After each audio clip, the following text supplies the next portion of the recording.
A história de House of the Dragon que vamos ver adaptada nas telas da HBO a partir de agosto conta com pelo menos 20 dragões. A série, pessoal, leva o nome deles, então sabemos que essas criaturas serão o principal destaque da história. Dentre todos esses 20 dragões, existe uma nova categoria inédita de dragões que não vimos lá em Game of Thrones. São os dragões selvagens. No vídeo de hoje, pessoal, eu vou falar tudo sobre os 5 dragões selvagens que veremos em House of the Dragon. Já deixa seu like aí embaixo do vídeo para ajudar o canal. Não esquece também de se inscrever e ativar o sininho do Voo do Dragão para não perder nada da série e bora pro vídeo. E lembrando, pessoal, que todos os vídeos que eu faço aqui pro canal são baseados no livro Fogo e Sangue e no Mundo de Gelo e Fogo, que são as grandes referências para HBO em House of the Dragon. Você pode adquirir todos esses livros aí pelo melhor preço no link aí na descrição do vídeo ou no comentário fixado aí embaixo. Garanto para vocês que é uma leitura fantástica. E bem,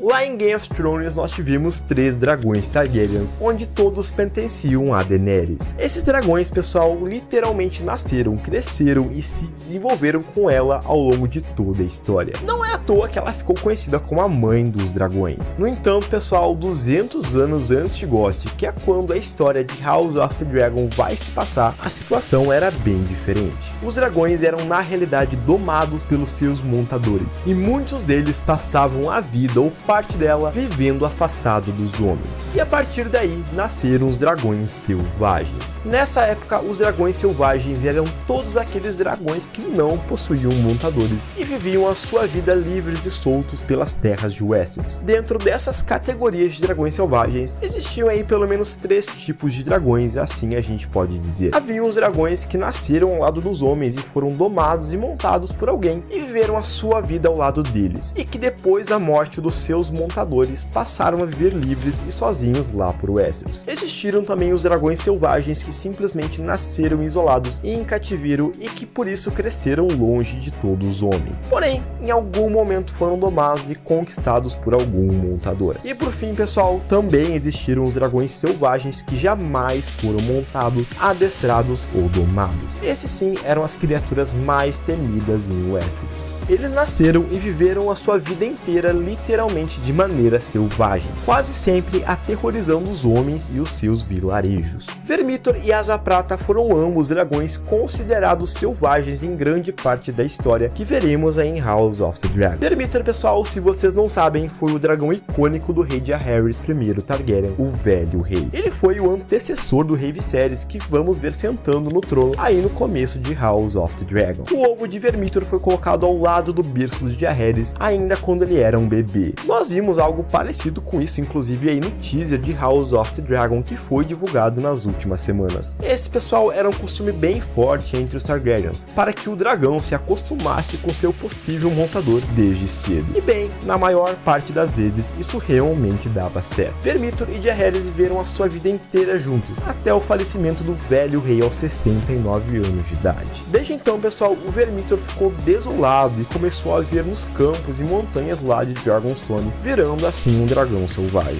É uma história, pessoal, que é bem parecida com o que acontece com a Asa Prata, a dragão da esposa do Jaehaerys, a rainha Alysanne. O ovo de Asa Prata também foi colocado e explodiu ao lado do berço da Alysanne, e as duas foram grandes parceiras até o fim da vida da rainha. A Asa Prata também ficou sem montador a partir de então e foi também viver lá em Dragonstone isolada.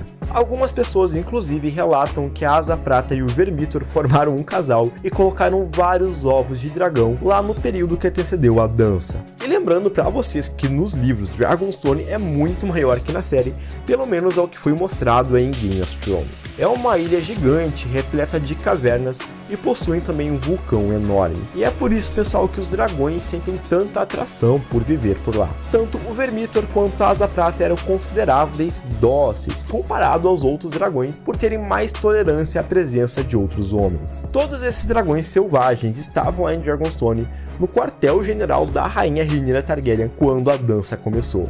Então imaginem, pessoal, que era um desperdício enorme manter todas essas bestas aí fora da guerra. Por isso, quando a dança dos dragões estourou, ambas criaturas foram domadas e montadas por Hugh e Ulf, num evento, pessoal, que ficou conhecido como a busca pelas sementes de dragão. Outros diversos cavaleiros e homens de Westeros tentaram domar dragões selvagens na ilha, porém nem todos os dragões eram dóceis assim. Existiram outros 3 dragões que nessa época jamais haviam sido domados e montados por nenhum outro homem e por isso eram consideradas criaturas mais temidas da terra. Chip Stealer era um deles. A tradução do nome dele é ladrão de ovelhas, justamente, pessoal, porque era um dragão que se alimentava dos rebanhos lá de Westeros. Antes da dança começar, o Chip Stealer foi visto lá pelas Terras da Coroa, nas Terras da Tempestade, em deriva marca em Dragonstone. Alguns dizem que no começo do reinado do rei Viserys, lá em 105, o Chip Stealer tinha pelo menos 50 anos de idade. Era literalmente um dos maiores dragões vivos. No entanto, pessoal, ele dificilmente atacava humanos, ao menos que fosse ameaçado. O negócio do Chip Stealer era realmente caçar ovelhas, e foi dessa forma que uma menina chamada Nithos, ou Urtigas, conseguiu domá-lo. A Nithos era uma menina pobre lá de deriva marca que tinha pelo menos 16 anos de idade, porém era muito esperta.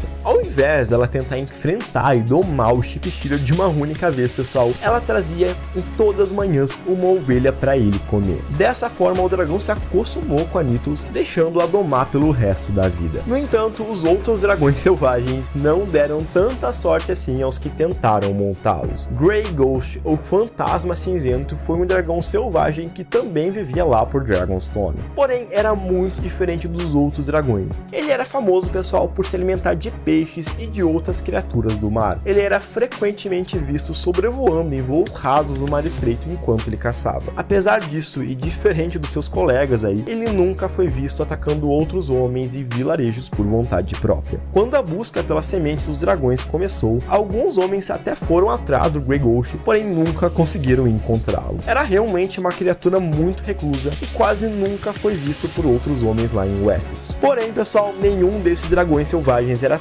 tão famoso e tão temido quanto o Canibal. O Canibal era conhecido por ser o dragão selvagem mais velho de todos. Alguns moradores lá de Dragonstone diziam que o Canibal havia chegado em Westeros antes mesmo de Balerion e de todos os outros dragões da conquista chegarem. Ele era conhecido pela sua cor negra como carvão e possuía olhos profundamente verdes. Entre todos os dragões, o Canibal se destacava por ser um dragão que se alimentava de outros dragões. Obviamente, o Canibal não conseguia comer dragões adultos e grandes. Porém, pessoal, ele não poupava os filhotes dos dragões que viviam por Westeros e lá em Dragonstone. Imaginem que se não fosse pelo Canibal, nós teríamos muitos outros dragões vivendo em Westeros lá no começo da dança. Talvez, ao invés de 20, nós teríamos 40 ou até 50 dragões. Seria algo realmente insano. No entanto, vamos pensar aqui comigo que com tantos dragões assim, talvez a vida em Westeros se tornasse insustentável. Se apenas com 20 dragões que realmente existiram lá nos livros, faltavam montadores para todos eles durante a dança, pensem a loucura que seria com 50.